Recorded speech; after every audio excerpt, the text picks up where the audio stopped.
জীবনের অর্থ কি? আপনার জন্ম হয়েছিল বস্ত্রহীনতার মধ্যে দিয়ে এবং আপনার মৃত্যু হবে বস্ত্রহীনতার মধ্যে দিয়ে। আপনি পৃথিবীতে এসেছিলেন অত্যন্ত দুর্বল হয়ে।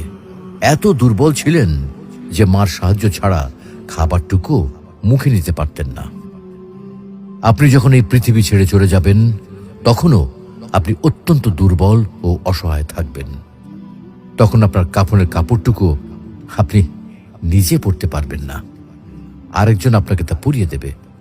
যখন আপনি এই পৃথিবীতে এসেছিলেন তখন আপনার অর্থ সম্পদ কিছুই ছিল না।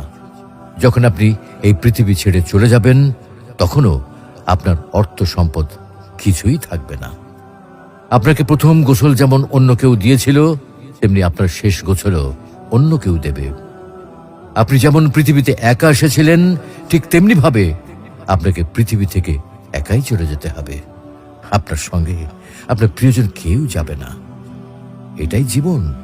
হ্যাঁ, এটাই তো জীবন। তাহলে কেন এত মারামারি, এত সংঘাত, এত হানাহানি? কেন এত বিদ্বেষ? কেন এত হিংসা? কেন এত বেইমানি? তাই সকলের প্রতি দয়াশীল হন, সকলকে আপন করে নিন এই ক্ষণিকের যাত্রায়।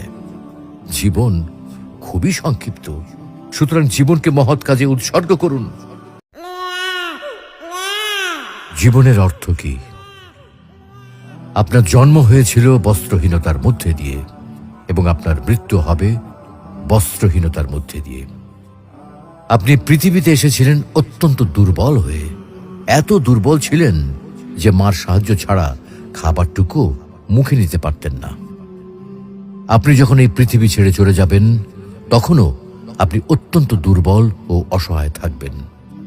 তখন আপনার কাফনের কাপড়টুকু আপনি নিজে পরতে পারবেন না, আরেকজন আপনাকে তা পরিয়ে দেবে। যখন আপনি এই পৃথিবীতে এসেছিলেন তখন আপনার অর্থ সম্পদ কিছুই ছিল না। যখন আপনি এই পৃথিবী ছেড়ে চলে যাবেন তখনও আপনার অর্থ সম্পদ কিছুই থাকবে না। আপনাকে প্রথম গোসল যেমন অন্য কেউ দিয়েছিল তেমনি আপনার শেষ গোসলও অন্য কেউ দেবে। আপনি যেমন পৃথিবীতে একা এসেছিলেন ঠিক তেমনি ভাবে আপনাকে পৃথিবী থেকে একাই চলে যেতে হবে। আপনার সঙ্গে আপনার প্রিয়জন কেউ যাবে না। এটাই জীবন। হ্যাঁ, এটাই তো জীবন। তাহলে কেন এত মারামারি, এত সংঘাত, এত হানাহানি? কেন এত বিদ্বেষ? কেন এত হিংসা? কেন এত বেইমানি? তাই সকলের প্রতি দয়াশীল হন, সকলকে আপন করে নিন এই ক্ষণিকের যাত্রায়।